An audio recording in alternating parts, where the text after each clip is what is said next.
नमस्कार, हर खबर में आपका स्वागत है। आपके साथ हाजिर हूं मैं कंचन। शुरुआत करेंगे बुलेटिन की इस वक्त की बड़ी खबरों के साथ। तो स्वास्थ्य मंत्री अनिल विज ने पंचकुला में खाद्य औषधि प्रशासन विभाग के कार्यालय के भवन का शिलान्यास किया और साथ ही यहां पर इस दौरान उन्होंने कहा कि लोगों को स्वच्छ खाने पीने की चीजें मिले, मिलावट रहित सामान यहां पर बिल्कुल भी ना हो। साथ ही साथ उन्होंने कहा कि यहां खासा ध्यान रखने की इन चीजों की जरूरत है।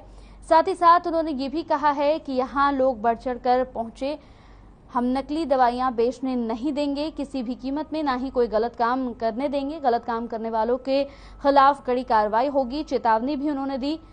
साथ ही साथ उन्होंने कहा कि यहाँ किसी भी तरह की नकली दवाइयां नहीं बेची जाएंगी और इसके लिए टीमें गठित कर दी गई हैं। यदि हमें और विभागों के स्टाफ की भी जरूरत पड़ी तो हम उन्हें लेकर और टीमें गठित करेंगे। इसके साथ ही उन्होंने कहा किसी कड़ी में हरियाणा राज्य नारकोटिक्स कंट्रोल ब्यूरो का गठन किया गया है और इस ब्यूरो में एडीजीपी रैंक के वरिष्ठ अधिकारी को मुखिया बनाया गया है।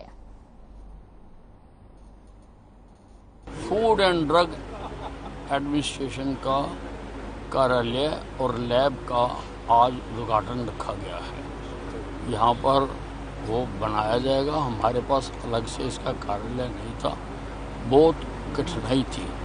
हमारी 2 लैबें चल रही हैं, पहले एक करनाल में, एक चंडीगढ़ में।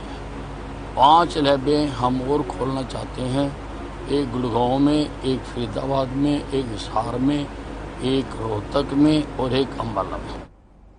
वहीं शिक्षा मंत्री कंवरपाल गुर्जर ने पंचकुला में विद्यालय शिक्षा विभाग एवं हरियाणा स्कूल परियोजना परिषद की ओर से आयोजित रानी लक्ष्मीबाई आत्मरक्षा प्रशिक्षण कार्यक्रम के राज्य स्तरीय समारोह में बतौर मुख्य अतिथि शिरकत की। इस दौरान शिक्षा मंत्री ने कहा कि छात्राओं के लिए आत्मरक्षा प्रशिक्षण कार्यक्रम समग्र शिक्षा के तहत राष्ट्रीय स्तर पर चलाया जा रहा है। हरियाणा के विद्यालयों में ये कार्यक्रम काफी सफलता के साथ चलाया जा रहा है, जिसके आगे भी अच्छे परिणाम आएंगे। शिक्षा मंत्री ने इस अवसर पर प्रोजेक्ट उड़ान का भी लोकार्पण किया, जिसका उद्देश्य प्रदेश के 4वीं से 8वीं कक्षा तक के छात्रों को कोविड-19 के कारण हुए शिक्षा के नुकसान को कवर करना है।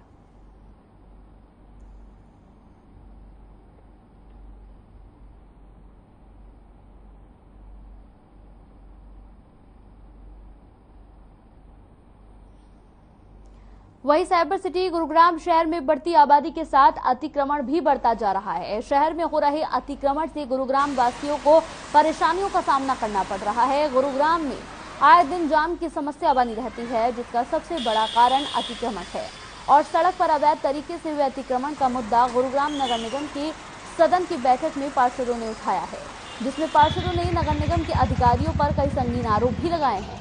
गुरुग्राम नगर निगम के पार्षद कुलदीप यादव ने बताया कि ये समस्या गंभीर है, जिसको लेकर बीते 2 साल से आवाज उठाई जा रही है। वहीं नगर निगम ने यहां पर वेंडिंग जोन बताते हुए यहां पर कई वेंडिंग जोन बनाए हैं, लेकिन जिस वेंडिंग जोन में 10 रेहड़ी के परमिशन है तो वहां पर अवैध तरीके से 30 से 40 रेहड़ियां खड़ी हुई हैं।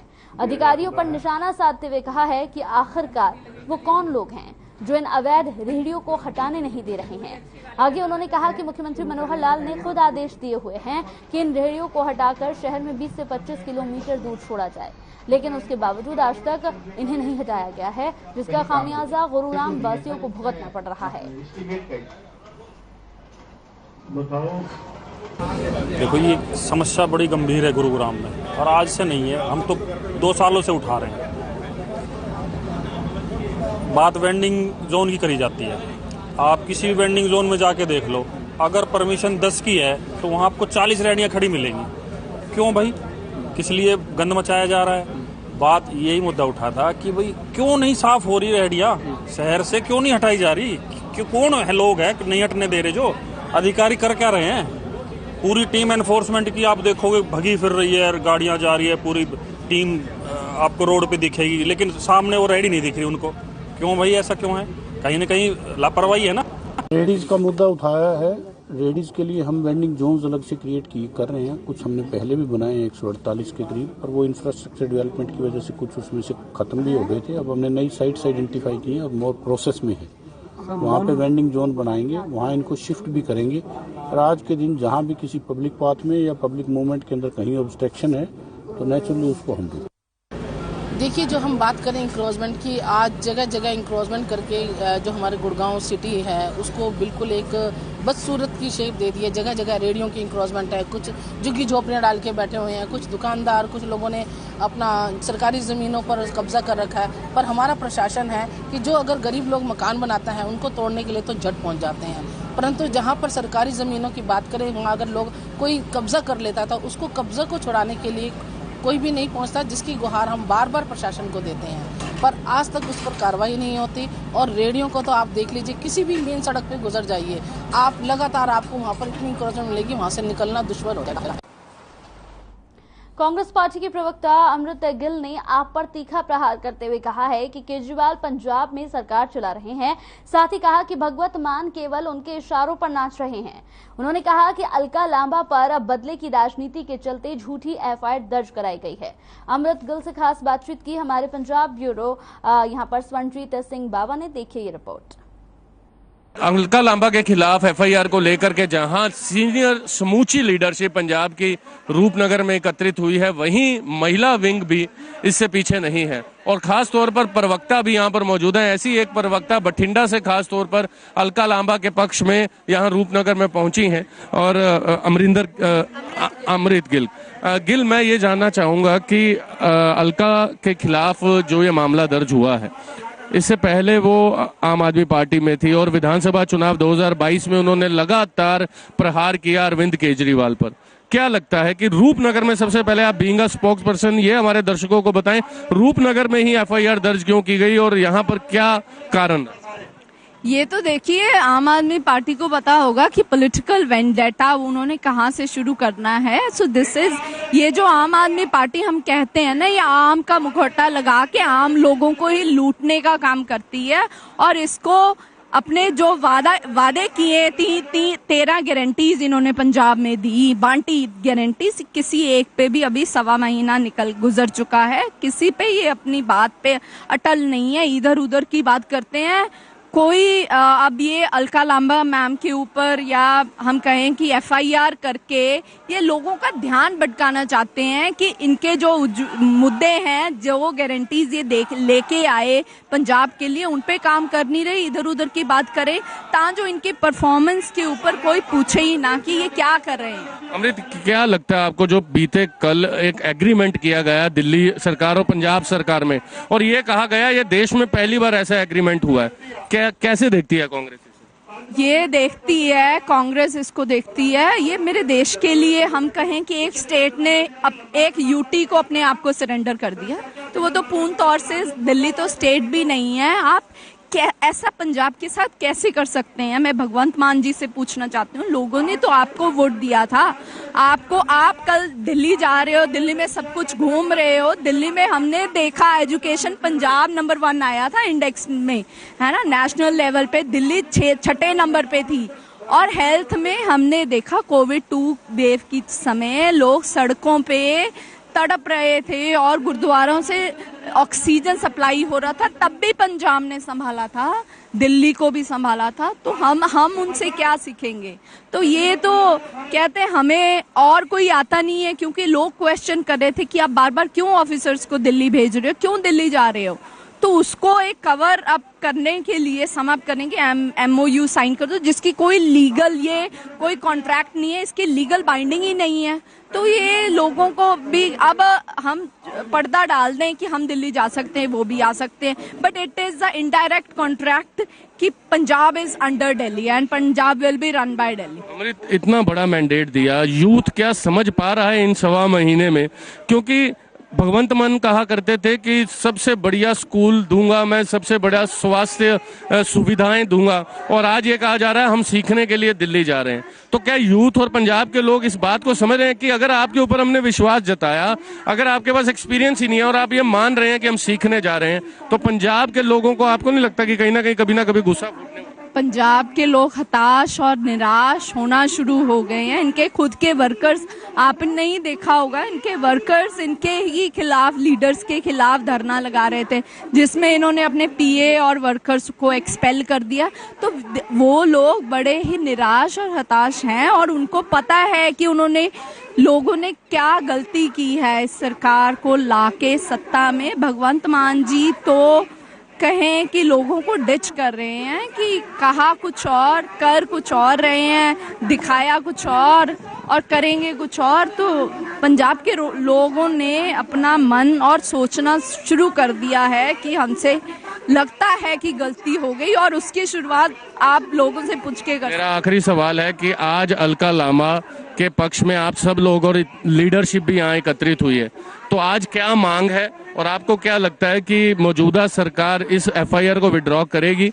क्या मांग लेकर आप इकट्ठे? देखो, हमारी एकमात्र मांग है कि हम एफआईआर कैंसिल करवा के ही जाएंगे। ये पॉलिटिकल वेंडेटा पंजाब में नहीं चलेगा, और आप मुद्दों से लोगों को मत भटकाइए। जो काम है उस पे परफॉर्मेंस के बेसिस पे आप आए हो तो परफॉर्म करके दिखाइए। अब आपका परफॉर्म करने का टाइम है। इधर उधर की ना बात कर, ये बता कि काम कब करेगा, बस दैट्स इट। ये देख सकते हैं कि इधर उधर की बात ना कर, बस ये बता कि काम क्या कर। और यही सवाल जो है कांग्रेस के युवा कार्यकर्ता, समर्थक और प्रवक्ता ये सवाल कर रहे हैं आम आदमी पार्टी पर।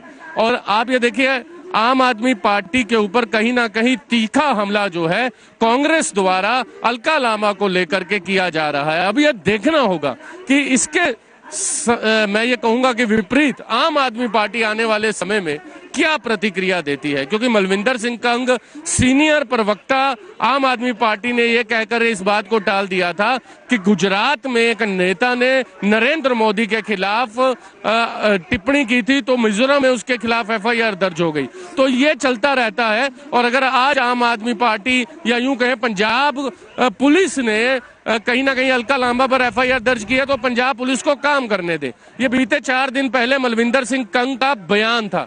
अब देखना होगा कि आगे चल करके क्या होता है। देखते रहिए हर खबर। कैमरा पर्सन हरदीप के साथ मैं स्वरण, रूपनगर से।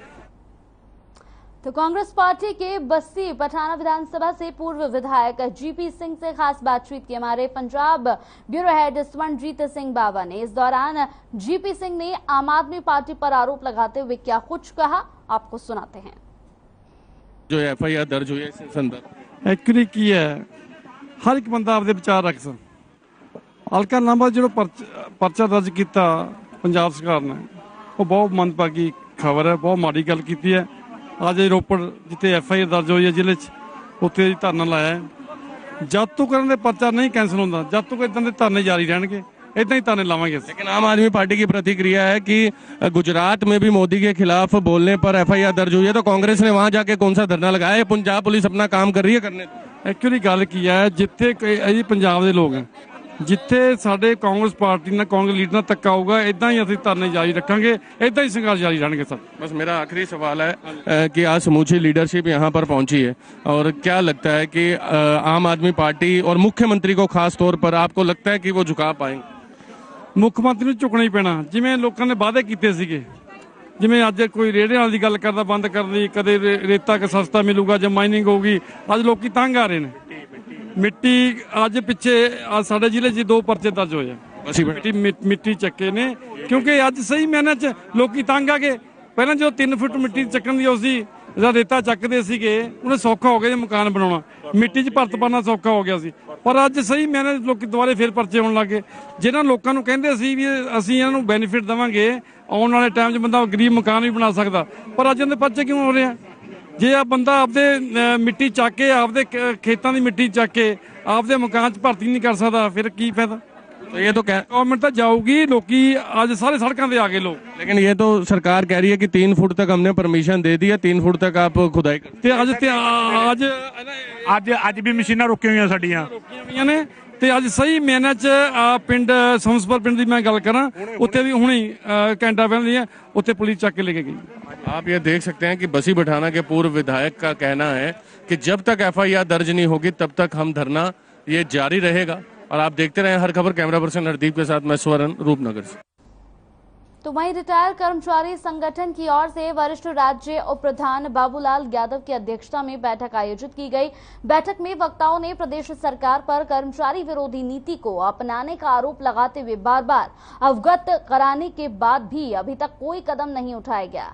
वहीं बैठक के बाद पदाधिकारी प्रदर्शन करते हुए जिला सचिवालय पहुंचे और डीडीपीओ एचपी बंसल को सीएम के नाम ज्ञापन सौंपा। वहीं मुख्य सलाहकार जयपाल यादव ने कहा कि कैशलेस सुविधा उपलब्ध कराने के साथ रोडवेज के रिटायर कर्मियों की फ्री ट्रैवलिंग सुविधा को बहाल किया जाए और मेडिकल भत्ता भी 1000 से बढ़ाकर 2500 रुपए किया जाए।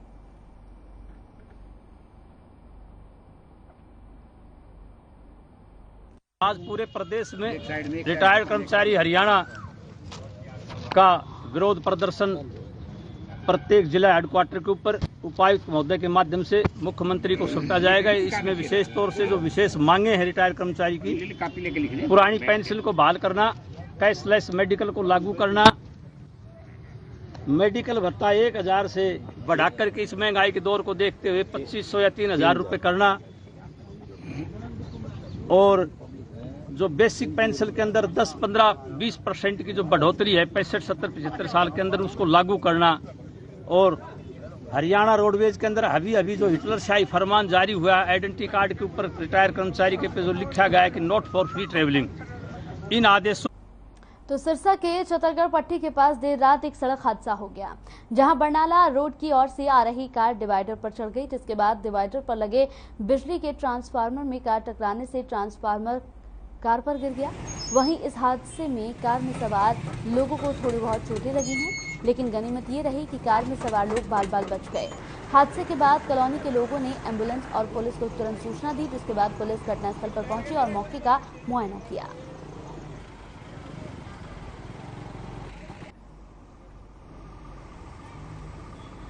एक बार ऐसे हल्का सा शोर मचा, गाड़ी जैसे स्लिप होती है जैसे, फिर उसके बाद दोबारा जब उसके ठीक 2 मिनट बाद एकदम धमाका हुआ जोर से, फिर हम घर से निकल के आए हैं वहाँ से। फिर आके हमने देखा 2 लेडीज़ थी जो जेंट्स थे, तो ड्राइवर को हमने बोला अभी आप अपनी सीट बैक करो फिर निकल के आओ। उसके बाद फिर इसमें ये तो शुक्र है जी लाइट नहीं थी इसके अंदर, लाइट होती तो काम ज़्यादा ख़राब हो जाता। तो फिर लेडीज़ को भी हमने बाहर लगाया, एम्बुलेंस को फ़ोन कर दिया और बिजली दफ्तर में भी फ़ोन कर दिया भी हाँ आप ये कनेक्शन चालू मत कर देना। तो इतनी बात, उसके बाद फिर वो चले गए। तो वहीं चरखी दादरी में आईजी ममता सिंह पहुंची, जहां पर उन्होंने पुलिस लाइन के लिए कलियाना रोड पर प्रस्तावित जगह का औचक निरीक्षण किया और पुलिस अधीक्षक को दिशा निर्देश दिए। वहीं आईजी ममता सिंह ने महिला थाने का निरीक्षण किया और थाने में व्यवस्थाओं का जायजा भी लिया। साथ ही कर्मचारियों को जनता के साथ उचित व्यवहार रखने और शिकायतों का समय पर निपटारा करने का भी निर्देश दिया। वहीं आईजी ने बताया कि कोर्ट परिसर में आम लोगों की सुरक्षा बनाए रखने के लिए सीसीटीवी कैमरे लगाए जाएंगे और सुरक्षा व्यवस्था भी बढ़ा दी जाएगी।